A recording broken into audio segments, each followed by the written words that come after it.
All right, how's it going? Welcome to today's episode from Inc. We've all had one of those days where you feel like you don't matter.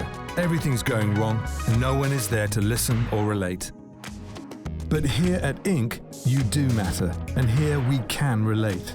Because for all of us, there's always a something, a one thing, or many things that can really affect the way we think and feel. We hope that today's conversation brings a little bit of hope to your day. And do make sure to stay connected by subscribing to the channel.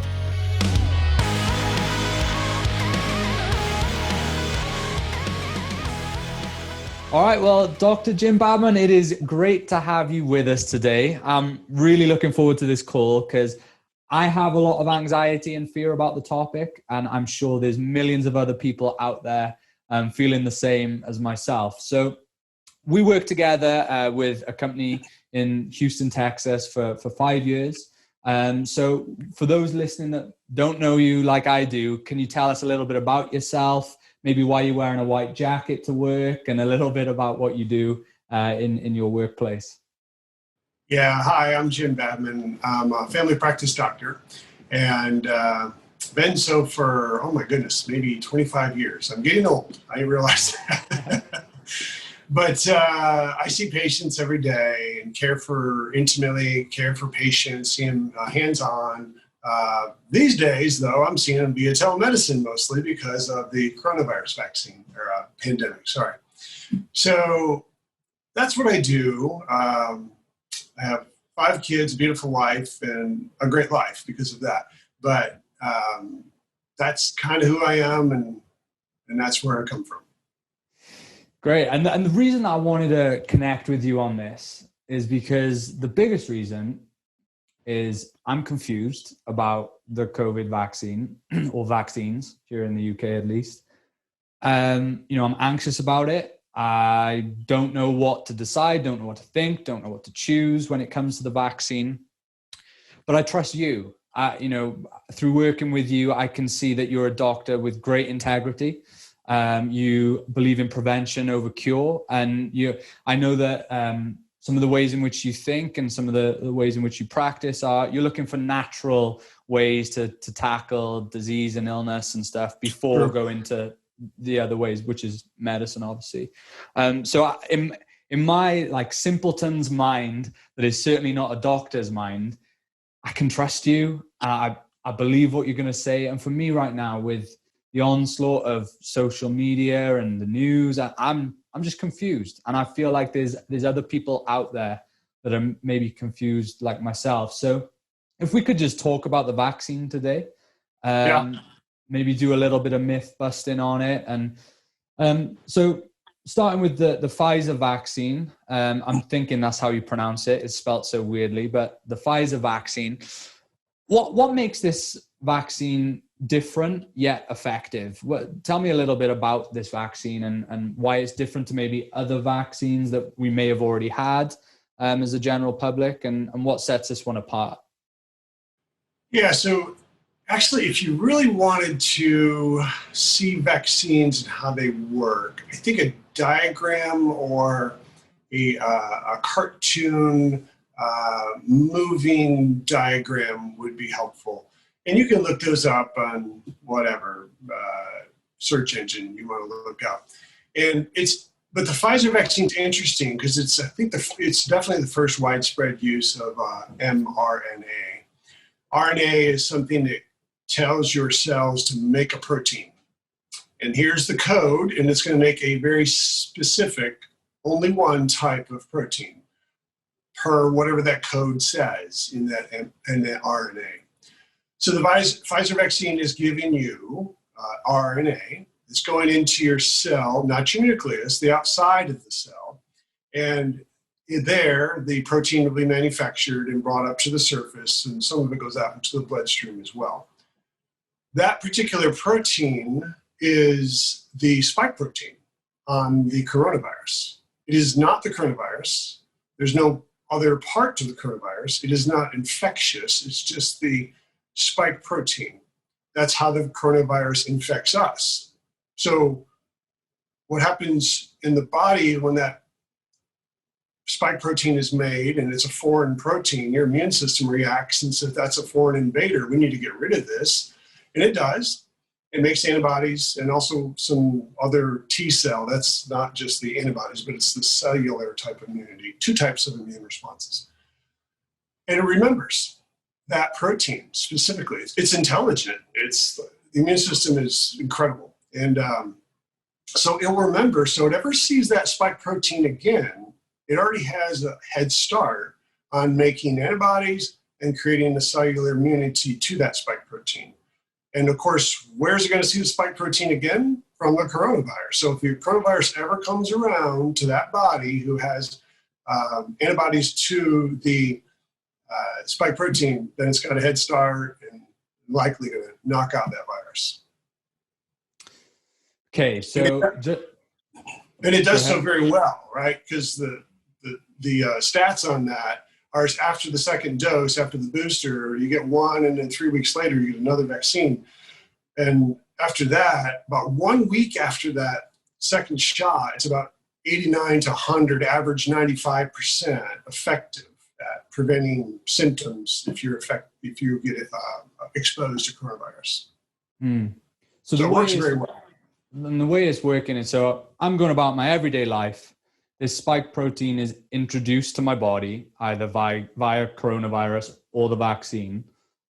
And so then my body learns to fight against that spike protein. So what makes it, I guess my thoughts immediately go to, well, by introducing that spike protein in my body, am I going to get coronavirus from the vaccine? Yeah, that's just the surface of the protein. It's not the material inside. There's a whole bunch more to that virus than the spike protein. Gotcha. You're just getting the surface. You're just getting the way that the virus invades you. Gotcha. So it's preventing the invasion. If my body's then learning to prevent that invasion of this foreign protein, the spike protein that is found in the coronavirus, is there anything else in my life that I might come across that might introduce that spike protein that's not the coronavirus, and then my body ends up fighting that isn't what it's meant to be fighting? Does that make sense? Are you saying that could you already have immunity to a spike protein, you mean? No, I'm trying to think of how to word it. So if something else was to put that spike protein in my body and my body starts fighting it. Oh yeah. But can that be a bad thing? Is I guess the question I'm asking. If my body fights that spike protein, but it's not the coronavirus that's come knocking on my door, and it starts fighting it anyway. No, by and large, I would say it's not a bad thing. It's a good thing because it's going to train your immune system to recognize that spike protein for the more disease-causing virus when it comes. So, but when you get a spike protein or any foreign protein in your body and your immune system gets activated, you feel that, like you feel the common cold, maybe I'm getting a little fever, but not really, or maybe a little body aches or, stuff like that. That's your immune system's, that's how you feel your immune system working. It's a typical. Gotcha. So you'll feel it, but it's not infectious. Yeah. Makes sense. So like a lot of the, I saw on the news the other day that ways to tell if you may have had COVID without symptoms. And it was just typical things that would spike your immune system. So, right. Ulcers on your tongue, fatigue, headaches, like these typical things. So makes sense. So is it safe to get the Pfizer vaccine? Don't listen to me. And don't listen to anybody else. Make up your own mind. So I would look at the numbers, and the numbers will tell you what to believe. I think our beliefs definitely need to be informed. There's a huge population out there that has no foundation for what they believe, but you have to have a foundation for what you believe, and the numbers here will guide you. So I haven't kept track of how many millions of people that have had that particular vaccine or all the coronavirus vaccines, and what kind of adverse reactions have they had. There's been very few anaphylaxis to it, but those people typically are people who carry EpiPens because they have anaphylaxis to other stuff. They already know that. It's not a surprise to them.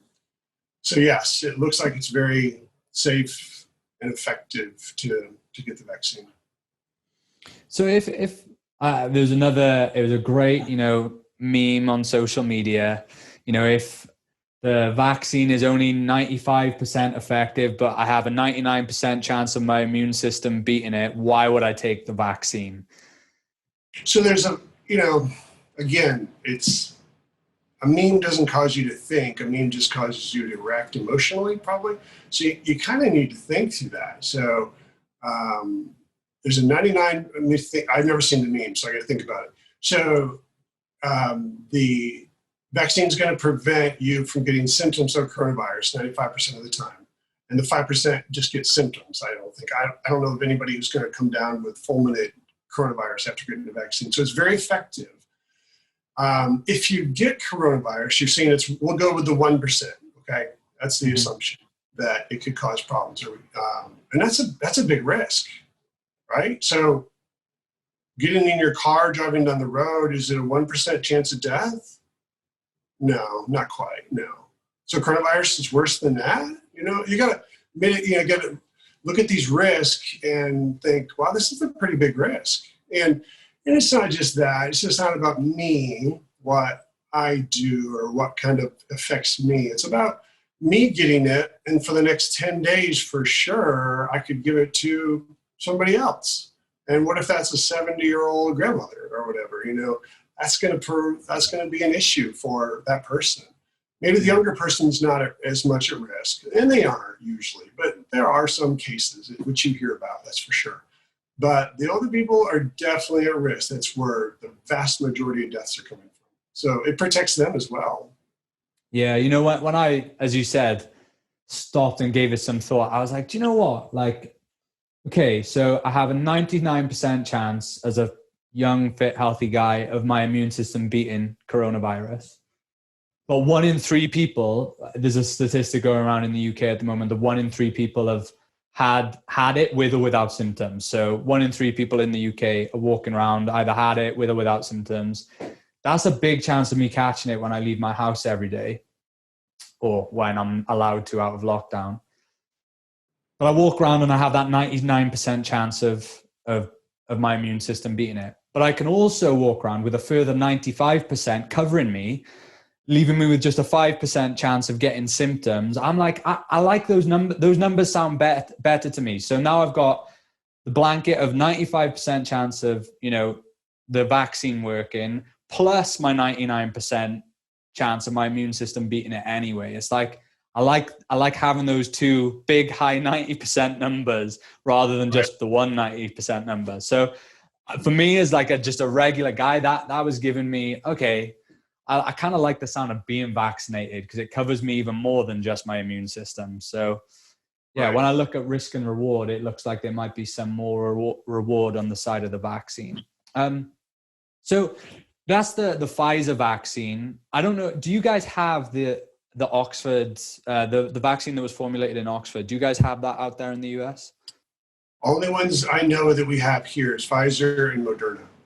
Okay. So but I know a little bit about I've been looking at AstraZeneca, Oxford vaccine.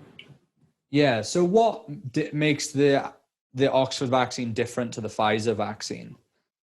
So it is different. It's kind of a more similar to an old school or whatever traditional vaccine. They take a virus and kill it so it cannot cause disease.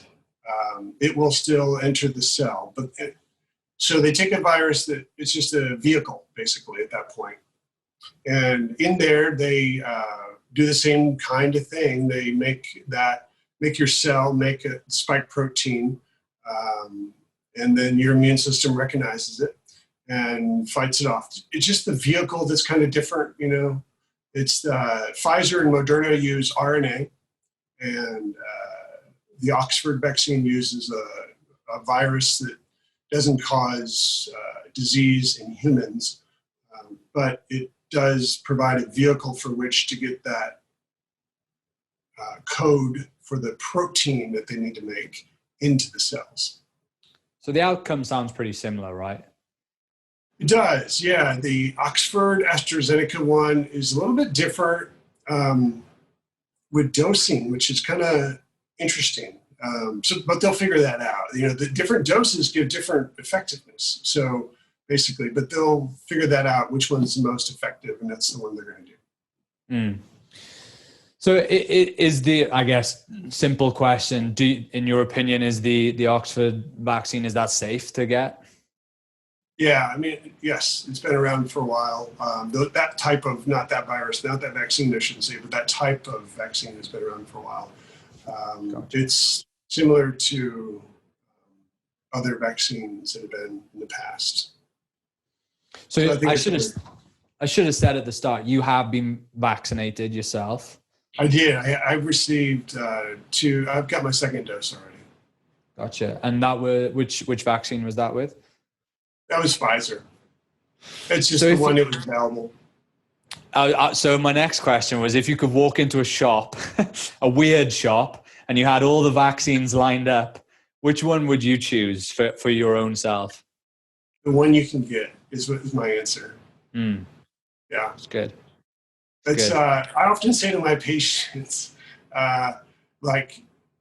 when should I take my medicine? When you're going to remember. The important thing is to take the medicine, number one, So the number one is with the vaccine is they all work. They all seem to be effective. They wouldn't pass our FDA or the UK's stringent vetting process either.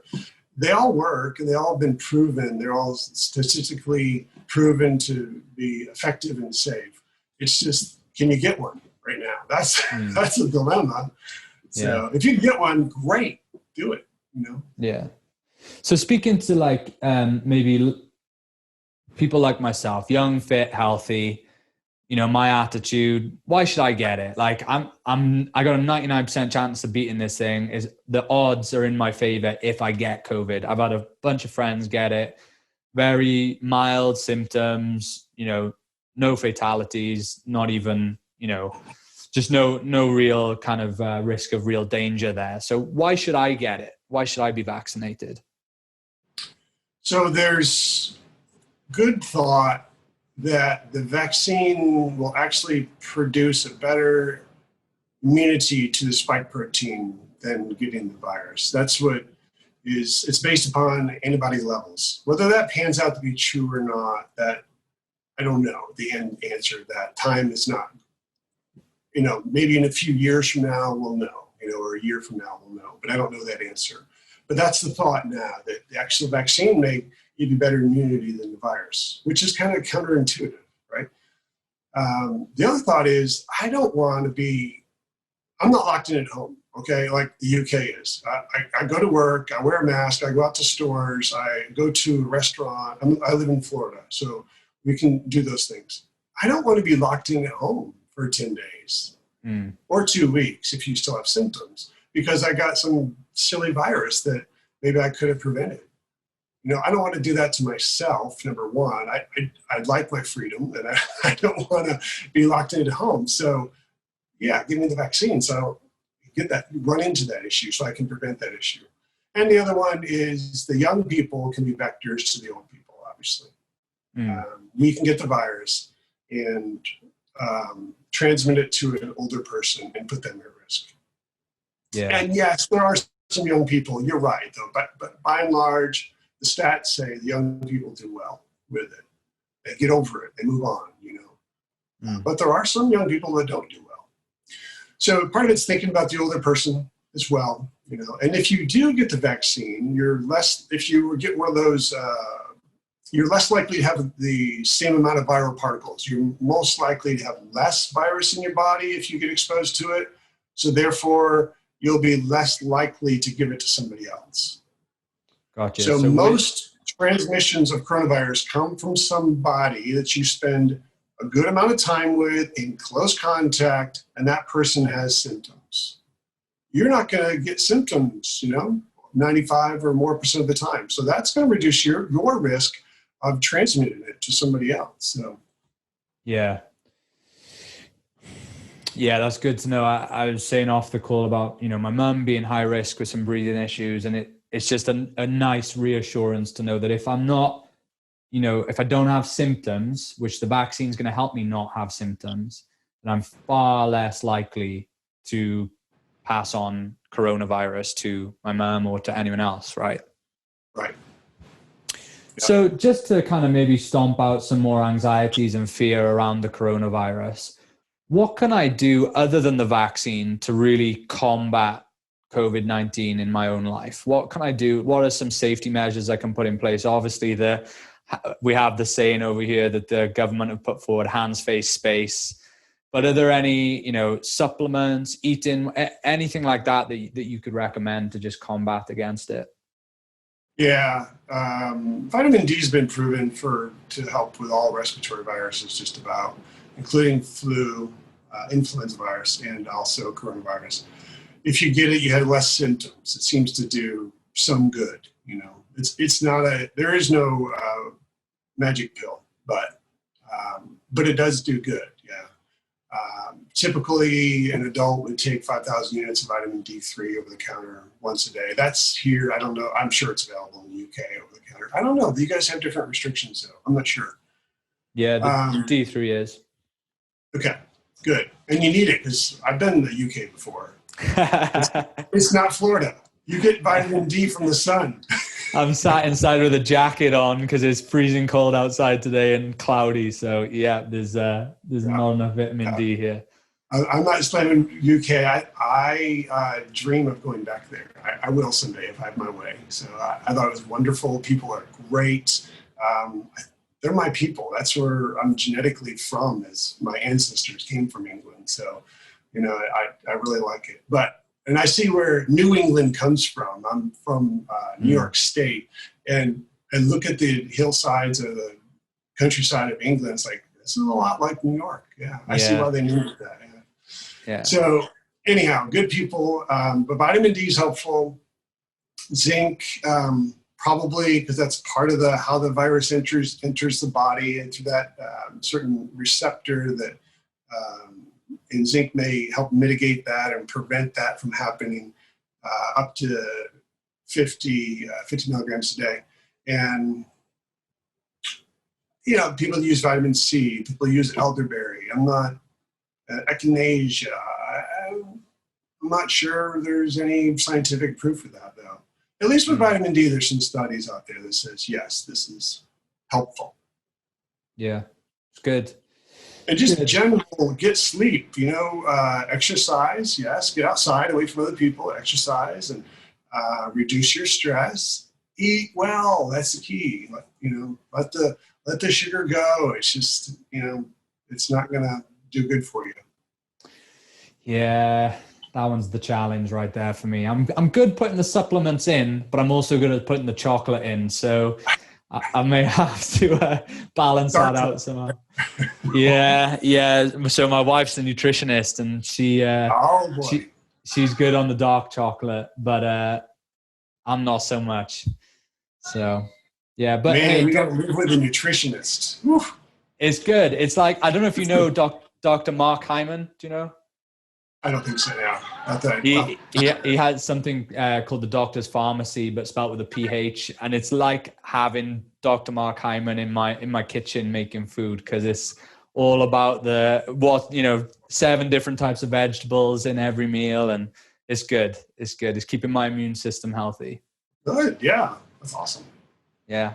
Well, Dr. Jim, I appreciate it. I know you're a busy man, so really, really appreciate the time. It's really helped me wade through these words, my questions today. This was my fear and my anxiety. So I really appreciate you addressing them. Thank you. It's always good seeing you, and stay in touch. Yes. Thank you. Cheers. Cheers. Hi, you still watching? You must have something better to do by now. Seriously though, thanks so much for watching today's episode from Inc.